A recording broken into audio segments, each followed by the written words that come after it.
नमस्कार दोस्तों, एक लंबे अंतराल के बाद आप सबके पसंदीदा कथा कहानियों के इस चैनल फेबल फैंटेसी पर मैं शैली आप सबका बहुत बहुत स्वागत करती हूँ।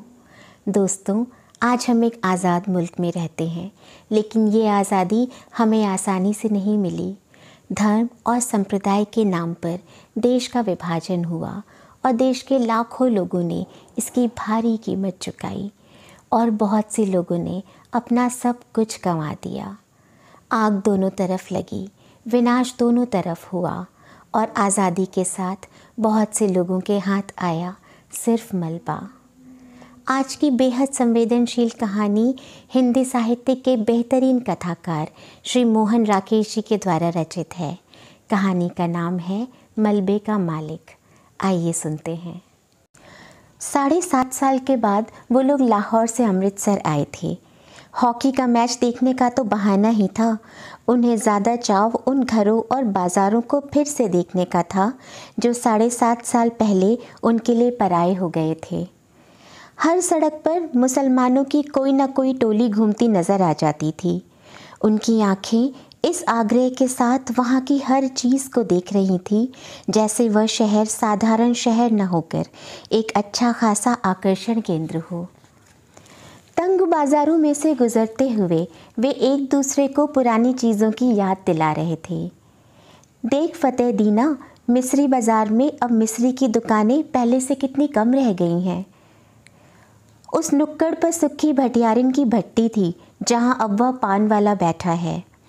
यह नमक मंडी देख लो खान साहब, यहाँ की एक एक लालाइन वह नमकीन होती है कि बस। बहुत दिनों के बाद बाज़ारों में तुर्रेदार पगड़ियाँ और लाल तुर्की टोपियाँ नज़र आ रही थीं। लाहौर से आए मुसलमानों में काफ़ी संख्या ऐसे लोगों की थी जिन्हें विभाजन के समय मजबूर होकर अमृतसर से जाना पड़ा था। 7.5 साल में आए अनिवार्य परिवर्तनों को देखकर कहीं उनकी आंखों में हैरानी भर जाती और कहीं अफसोस घेराता। वल्लाह, कटरा जयमल सिंह इतना चौड़ा कैसे हो गया? क्या इस तरफ के सब मकान जल गए थे? यहाँ हकीम आसिफ अली की दुकान थी ना, अब यहाँ एक मोची ने कब्जा कर रखा है। और कहीं कहीं ऐसे भी वाक़े सुनाई दे जाते। वली, यह मस्जिद ज्यों की त्यों खड़ी है, इन लोगों ने इसका गुरुद्वारा नहीं बना दिया। जिस रास्ते से भी पाकिस्तानियों की टोली गुजरती, शहर के लोग उत्सुकतापूर्वक उस तरफ देखते रहते। कुछ लोग अब भी मुसलमानों को आते देखकर आशंकित से रास्ते से हट जाते, जबकि दूसरे आगे बढ़कर उनसे बगलगीर होने लगते। ज़्यादातर वे आगंतुकों से ऐसे सवाल पूछते कि आजकल लाहौर का क्या हाल है, अनारकली में अब पहले जितनी रौनक होती है या नहीं। सुना है शाहलमी गेट का बाज़ार पूरा नया बना है। कृष्णनगर में तो कोई ख़ास तब्दीली नहीं आई। वहाँ का रिश्वतपुरा क्या वाकई रिश्वत के पैसों से बना है? कहते हैं पाकिस्तान में अब बुर्का बिल्कुल उड़ गया है, यह ठीक है? इन सवालों में इतनी आत्मीयता झलकती थी कि लगता था लाहौर एक शहर नहीं, हज़ारों लोगों का सगा संबंधी है जिसके हाल जानने के लिए वे उत्सुक हैं। लाहौर से आए लोग उस दिन शहर भर के मेहमान थे जिनसे मिलकर और बातें करके लोगों को बहुत खुशी हो रही थी। बाज़ार बासा अमृतसर का एक उजड़ा सा बाज़ार है जहाँ विभाजन से पहले ज़्यादातर निचले तबके के मुसलमान रहते थे। वहाँ ज़्यादातर बांसों और शहतीरों की ही दुकानें थीं जो सब की सब एक ही आग में जल गई थीं। बाज़ार बासा की वह आग अमृतसर की सबसे भयानक आग थी जिससे कुछ देर के लिए तो सारे शहर के जल जाने का अंदेशा पैदा हो गया था। बाज़ार बासा के आसपास के कई मोहल्लों को तो उस आग ने अपनी लपेट में ही ले लिया था। खैर, किसी तरह वह आग काबू में आ गई थी, पर उसमें मुसलमानों के एक एक घर के साथ हिंदुओं के भी 4-4, 6-6 घर जलकर राख हो गए थे। अब 7.5 साल में उनमें से कई इमारतें फिर से खड़ी हो गई थीं, मगर जगह जगह मलबे के ढेर अब भी मौजूद थे। नई इमारतों के बीच वे मलबे के ढेर एक अजीब वातावरण प्रस्तुत करते थे। बाजार बासा में उस दिन भी चहल पहल नहीं थी, क्योंकि उस बाज़ार के रहने वाले ज़्यादातर लोग तो अपने मकानों के साथ ही शहीद हो गए थे, और जो बचकर चले गए थे उनमें से शायद किसी में भी लौटकर आने की हिम्मत नहीं रही थी।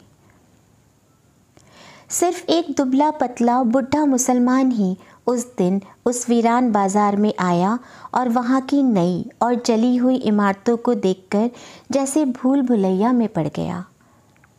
बाईं तरफ जाने वाली गली के पास पहुंचकर उसके पैर अंदर मुड़ने को हुए, मगर फिर वह हिचकिचाकर वहाँ बाहर ही खड़ा रह गया, जैसे उसे विश्वास नहीं हुआ कि यह वही गली है जिसमें वह जाना चाहता है। गली में एक तरफ कुछ बच्चे कीड़ी कीड़ा खेल रहे थे और कुछ फासले पर दो स्त्रियां ऊंची आवाज़ में चीखती हुई एक दूसरे को गालियां दे रही थीं। सब कुछ बदल गया, मगर बोलियां नहीं बदली। बुढ़े मुसलमान ने धीमे स्वर में अपने से कहा और छड़ी का सहारा लिए खड़ा रहा। उसके घुटने पैजामे से बाहर को निकल रहे थे। घुटनों से थोड़ा ऊपर शेरवानी में 3-4 पैबंद लगे थे। गली से एक छोटा बच्चा रोता हुआ बाहर आ रहा था। उसने उसे पुचकारा, इधर आ बेटे, आ, तुझे चिज्जी देंगे। और वह अपनी जेब में हाथ डालकर उसे देने के लिए कोई चीज़ ढूंढने लगा। बच्चा एक क्षण के लिए चुप कर गया, लेकिन फिर उसी तरह होंठ बिसूर कर रोने लगा। एक 16-17 साल की लड़की गली के अंदर से दौड़ती हुई आई और बच्चे को बाह से पकड़कर गली में ले चली।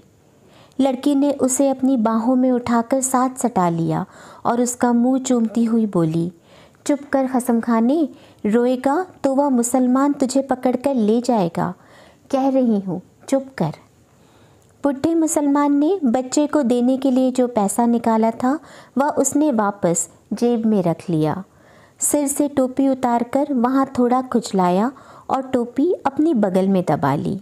उसका गला खुश्क हो रहा था और घुटने थोड़ा कांप रहे थे। उसने गली के बाहर की एक बंद दुकान के तख्ते का सहारा ले लिया और टोपी फिर से सिर पर लगा ली।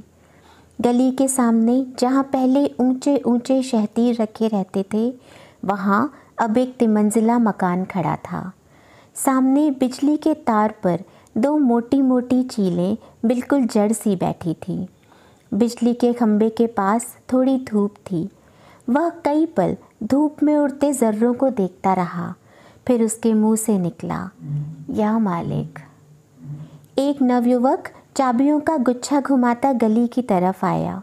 बुढ़े को वहाँ खड़े देखकर उसने पूछा, कहिए मियाँ जी, यहाँ किस लिए खड़े हैं? बुढ़े मुसलमान को छाती और बाहों में हल्की सी कपकपी महसूस हुई। उसने होठों पर ज़ुबान फेरी और नवयुवक को ध्यान से देखते हुए कहा, बेटे, तेरा नाम मनोरी है ना? नवयुवक ने चाबियों के गुच्छे को हिलाना बंद करके अपनी मुट्ठी में ले लिया और कुछ आश्चर्य के साथ पूछा, आपको मेरा नाम कैसे मालूम है? 7.5 साल पहले तो इतना सा था, कहकर बुढ़े ने मुस्कुराने की कोशिश की। आप आज पाकिस्तान से आए हैं? हाँ, पहले हम इसी गली में रहते थे, बुढ़े ने कहा। मेरा लड़का चिरागदीन तुम लोगों का दर्जी था। तकसीम से 6 महीने पहले हम लोगों ने यहाँ अपना नया मकान बनवाया था। ओह गनी मियाँ, मनोरी ने पहचान कर कहा। हाँ बेटे, मैं तुम लोगों का गनी मियाँ हूँ। चिराग और उसकी बीवी बच्चे तो अब मुझे मिल नहीं सकते, मगर मैंने सोचा कि एक बार मकान की ही सूरत देख लूँ। बुढ़े ने टोपी उतारकर सिर पर हाथ फेरा और अपने आंसुओं को बहने से रोक लिया। तुम तो शायद काफ़ी पहले यहाँ से चले गए थे, मनोरी के स्वर में संवेदना उभर आई। हाँ बेटे, यह मेरी बदबख्ती थी कि मैं अकेला पहले निकलकर चला गया था। यहाँ रहता तो उसके साथ मैं भी। कहते हुए उसे एहसास हो आया कि यह बात उसे नहीं कहनी चाहिए थी। उसने बात को मुंह में रोक लिया, पर आंखों में आए आंसुओं को नीचे बह जाने दिया। छोड़ो गनी मियाँ, अब उन बातों को सोचने में क्या रखा है। मनोरी ने गनी की बाँह अपने हाथ में ले ली। चलो तुम्हें तुम्हारा घर दिखा दूँ। गली में खबर इस तरह फैली थी कि गली के बाहर एक मुसलमान खड़ा है जो रामदासी के लड़के को उठाने जा रहा था। उसकी बहन वक्त पर उसे पकड़ लाई, नहीं तो वह मुसलमान उसे ले गया होता। यह खबर मिलते ही जो स्त्रियां गली में पीढ़े बिछाकर बैठी थीं, वे पीढ़े उठाकर घरों के अंदर चली गईं। गली में खेलते बच्चों को भी उन्होंने पुकार पुकार कर घरों के अंदर बुला लिया। मनोरी गनी को लेकर गली में दाखिल हुआ तो गली में सिर्फ एक फेरी वाला रह गया था, या रखा पहलवान जो कुएं पर उगे पीपल के नीचे बिखर कर सोया था। हाँ, घरों की खिड़कियों में से और किवाड़ों के पीछे से कई चेहरे गली में झांक रहे थे। मनोरी के साथ गनी को आते देखकर उनमें हल्की चहमगोइयाँ शुरू हो गईं। दाढ़ी के सब बाल सफ़ेद हो जाने के बावजूद चिरागदीन के बाप अब्दुल गनी को पहचानने में लोगों को दिक्कत नहीं हुई। वह था तुम्हारा मकान। मनोरी ने दूर से एक मलबे की तरफ इशारा किया। गनी पल भर ठिठक कर फटी फटी आँखों से उस तरफ देखता रहा। चिराग और उसके बीवी बच्चों की मौत को वह काफ़ी पहले स्वीकार कर चुका था, मगर अपने नए मकान को इस शक्ल में देखकर उसे जो झुरझुरी हुई उसके लिए वह तैयार नहीं था। उसकी ज़ुबान पहले से और खुश्क हो गई और घुटने भी ज़्यादा कांपने लगे। यह मलबा? उसने अविश्वास के साथ पूछ लिया। मनोरी ने उसके चेहरे के बदले हुए रंग को देखा। उसकी बाँह को थोड़ा और सहारा देकर जड़ से स्वर में उत्तर दिया, तुम्हारा मकान उन्हीं दिनों जल गया था। गनी छड़ी के सहारे चलता हुआ किसी तरह मलबे के पास पहुंच गया। मलबे में अब मिट्टी ही मिट्टी थी, जिनमें से जहां तहां टूटी और जली हुई ईंटें बाहर झांक रही थीं। लोहे और लकड़ी का सामान उनमें से कब का निकाला जा चुका था। केवल एक जले हुए दरवाजे का चौखट ना जाने कैसे बचा रह गया था। पीछे की तरफ 2 जली हुई अलमारियां थीं, जिनकी कालिख पर अब एक सफ़ेदी की हल्की हल्की तह उभर आई थी। उस मलबे को पास से देखकर गनी ने कहा, यह बाकी रह गया है, यह? और उसके घुटने जैसे जवाब दे गए और वह वहीं जले हुए चौखट को पकड़कर बैठ गया। क्षण भर बाद उसका सिर भी चौखट से जा सटा और उसके मुंह से बिलखने की सी आवाज़ निकली, हाय ओए चिराग दीना। जले हुए किवाड़ का वह चौखट मलबे में सिर निकाले 7.5 साल खड़ा तो रहा था, पर उसकी लकड़ी बुरी तरह भुरभुरा गई थी। गनी के सिर के छूने से उसके कई रेशे झड़कर आसपास बिखर गए। कुछ रेशे गनी की टोपी और बालों पर आ रहे थे। उन रेशों के साथ एक केंचुआ भी नीचे गिरा, जो गनी के पैर से 6-8 इंच दूर नाली के साथ साथ बनी ईंटों की पटरी पर इधर उधर सरसराने लगा। वह छिपने के लिए सुराख ढूंढता हुआ ज़रा सा सिर उठाता, पर कोई जगह न पाकर तो एक बार सिर पटकने के बाद दूसरी तरफ मुड़ जाता। खिड़कियों से झांकने वाले चेहरों की संख्या अब पहले से कहीं ज़्यादा हो गई थी। उनमें चहमगोइयाँ चल रही थी कि आज कुछ ना कुछ ज़रूर होगा। चिरागदीन का बाप गनी आ गया है, इसलिए 7.5 साल पहले की वह सारी घटना आज अपने आप खुल जाएंगी। लोगों को लग रहा था जैसे वह मलबा ही गनी को सारी कहानी सुना देगा। कि शाम के वक्त चिराग ऊपर के कमरे में खाना खा रहा था, जब रखे पहलवान ने उसे नीचे बुलाया। कहा कि वह 1 मिनट आकर उसकी बात सुन ले। पहलवान उन दिनों गली का बादशाह था, वहाँ के हिंदुओं पर ही उसका काफ़ी दबदबा था। चिराग तो खैर मुसलमान था। चिराग हाथ का कौर बीच में ही छोड़कर नीचे उतर आया। उसकी बीवी जुबैदा और दोनों लड़कियां किश्वर और सुल्ताना खिड़कियों से नीचे झांकने लगी। चिराग ने ड्योढ़ी से बाहर कदम रखा ही था कि पहलवान ने उसे कमीज़ के कॉलर से पकड़कर अपनी तरफ खींच लिया और गली में गिराकर उसकी छाती पर चढ़ बैठा। चिराग उसका छुरे वाला हाथ पकड़कर चिल्लाया, रखे पहलवान, मुझे मत मार, हाय कोई मुझे बचाओ। ऊपर से जुबैदा, किश्वर और सुल्ताना भी हताश स्वर में चिल्लाईं और चीखती हुई नीचे ड्योढ़ी की तरफ दौड़ी। रखे के एक शागिर्द ने चिराग की जद्दोजहद करती बाँह पकड़ ली और रखा उसकी जांघों को अपने घुटने से दबाए हुए बोला, तुझे मैं पाकिस्तान दे रहा हूँ, ले पाकिस्तान। और जब तक जुबैदा, किश्वर और सुल्ताना नीचे पहुंची, चिराग को पाकिस्तान मिल चुका था। आसपास के घरों की खिड़कियां तब बंद हो गई थीं। जो लोग इस दृश्य के साक्षी थे, उन्होंने दरवाजे बंद करके अपने को इस घटना के उत्तरदायित्व से मुक्त कर लिया था।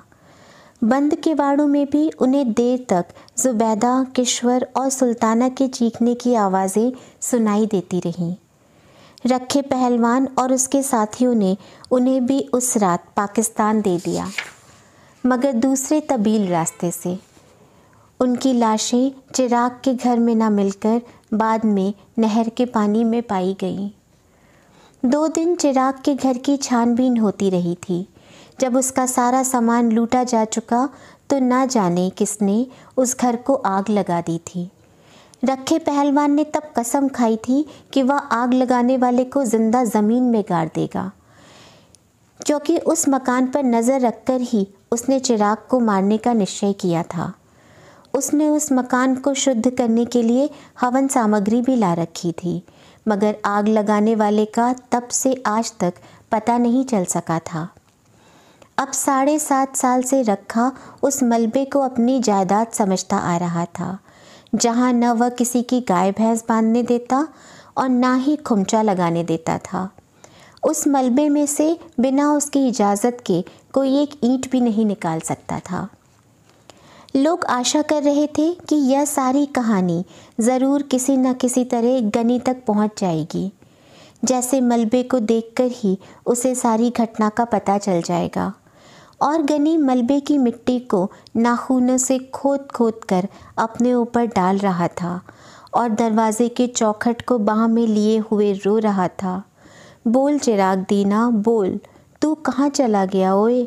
ओ किश्वर, ओ सुल्ताना, हाय मेरे बच्चे, ओए गनी को पीछे क्यों छोड़ दिया? और भुरभुरे के वार से लकड़ी के रेशे झड़ते जा रहे थे। पीपल के नीचे सोए रखे पहलवान को जाने किसी ने जगा दिया या वह खुद ही जाग गया। यह जानकर कि पाकिस्तान से अब्दुल गनी आया है और अपने मकान के मलबे पर बैठा है, उसके गले में थोड़ा झाग उठाया, जिससे उसे खांसी आ गई और उसने कुएं के फर्श पर थूक दिया। मलबे की तरफ देखकर उसकी छाती से धौंकनी किसी आवाज़ निकली और उसका निचला होठ थोड़ा बाहर को फैल आया। गनी अपने मलबे पर बैठा है। उसके शागिर्द लच्छे पहलवान ने उसके पास बैठते हुए कहा, मलबा उसका कैसे है? मलबा हमारा है, पहलवान ने झाग से घरघराई आवाज़ में कहा। मगर वह वहाँ बैठा है, लच्छे ने आंखों में एक रहस्यमय संकेत लाकर कहा। बैठा है, बैठा रहे, तू चिलमला। रखे की टांगें थोड़ी फैल गई और उसने अपनी नंगी जांघों पर हाथ फेर लिया। मनोरी ने अगर उसे सब कुछ बता दिया तो? लच्छे ने चिलम भरने के लिए उठते हुए उसी रहस्यपूर्ण ढंग से कहा। मनोरी की क्या शामत आई है? लच्छा चला गया। कुएं पर पीपल की कई पुरानी पत्तियां बिखरी थीं। रखा उन पत्तियों को उठा उठा कर अपने हाथों में मसलता रहा। जब लच्छे ने चिलम के नीचे कपड़ा लगाकर चिलम उसके हाथ में दी तो उसने कश खींचते हुए पूछा, और तो किसी से गनी की बात नहीं हुई? नहीं, ले। और उसने खांसते हुए चिलम लच्छे के हाथ में दे दी।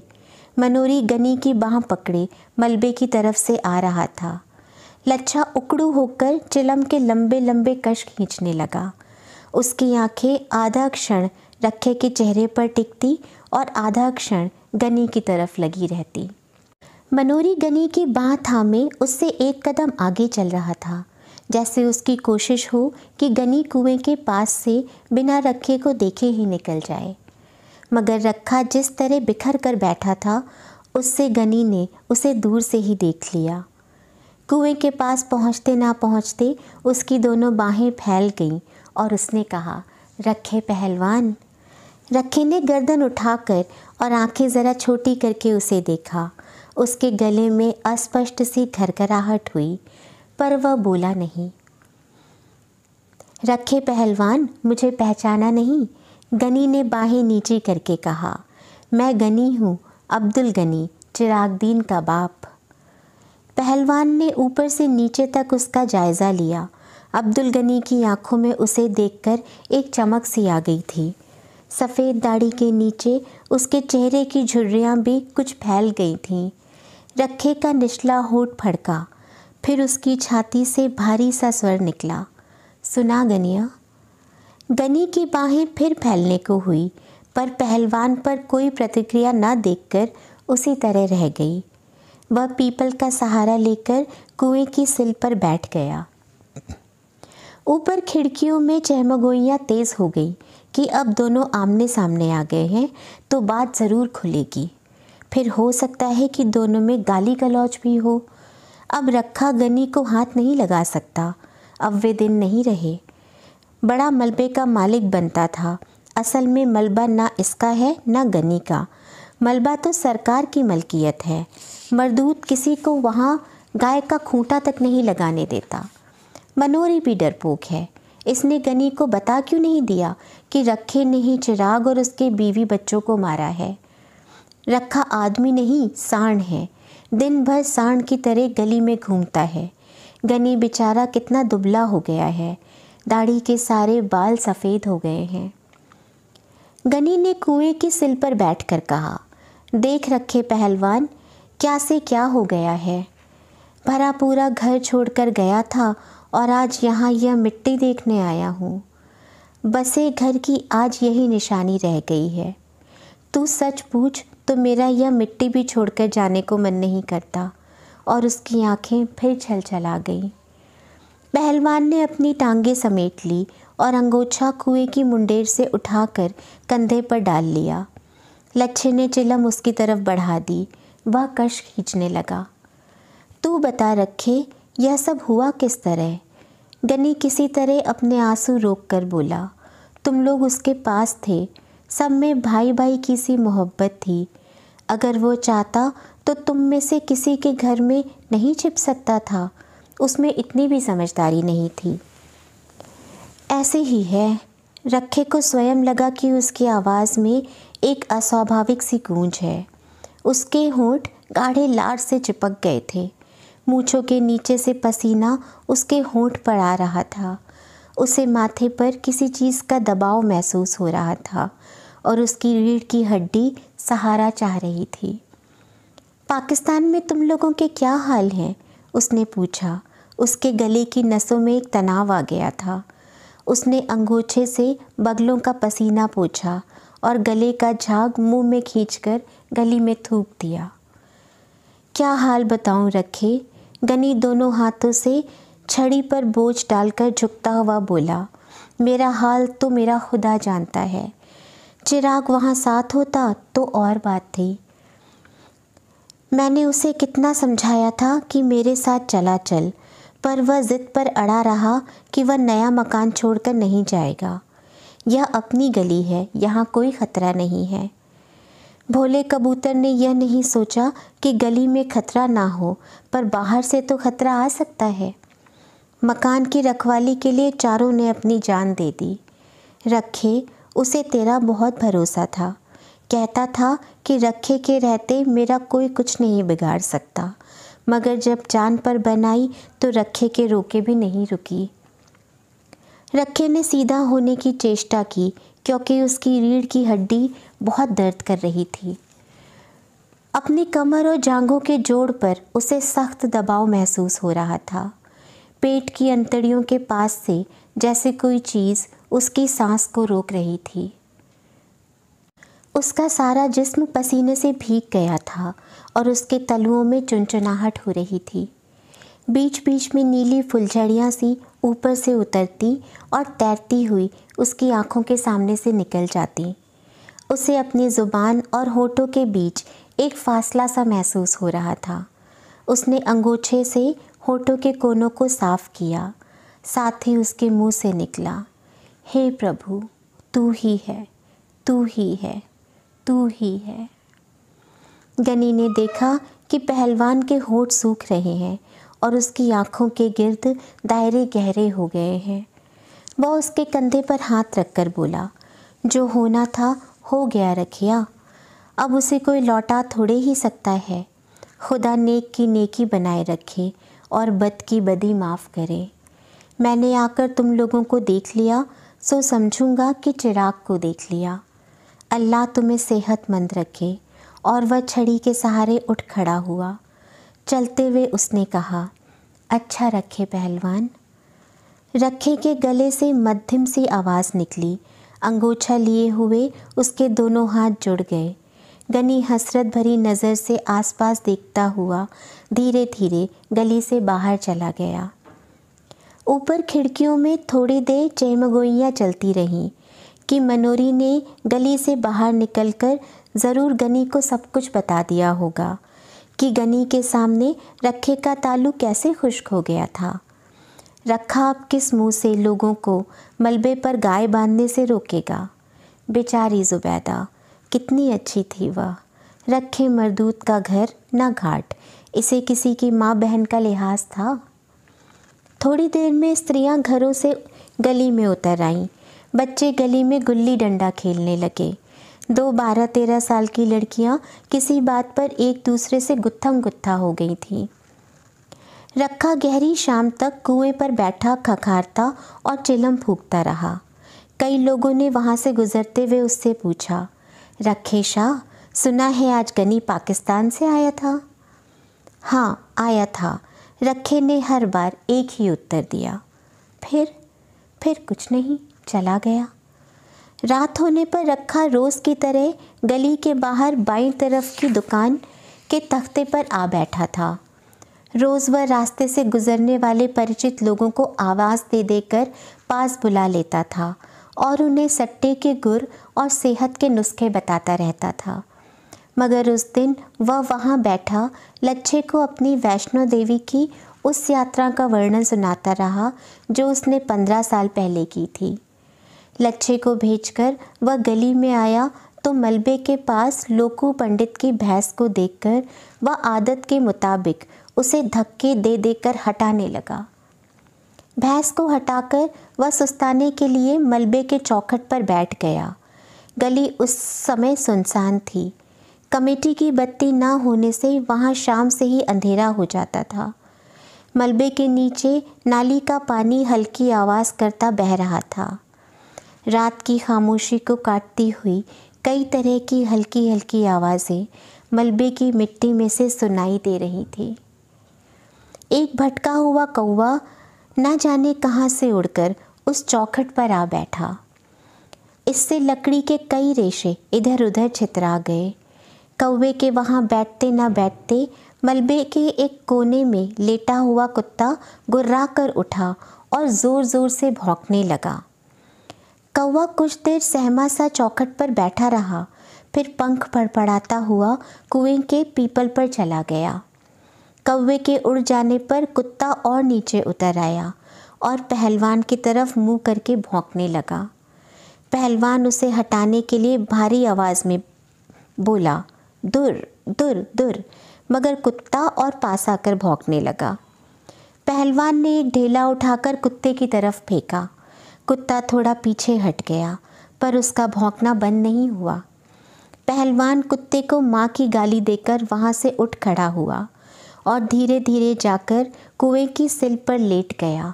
उसके वहाँ से हटते ही कुत्ता गली में उतर आया और कुएं की तरफ मुँह करके भौंकने लगा।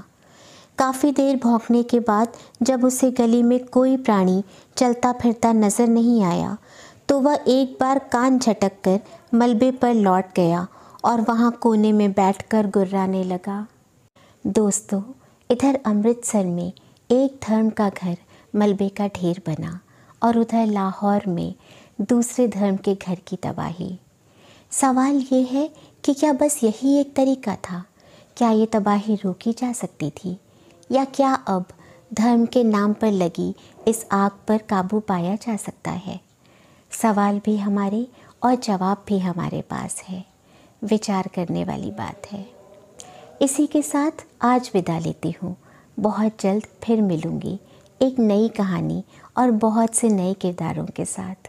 तब तक अपना और अपनों का बहुत सा ख्याल रखें। पसंद आए तो कहानी को लाइक और शेयर करें। अब तक ना किया हो तो चैनल को सब्सक्राइब ज़रूर करें। कहानी से संबंधित अपने विचार और सुझाव हमें कमेंट बॉक्स में लिखकर ज़रूर बताएं। स्वस्थ, सुरक्षित और प्रसन्न रहें। नमस्कार।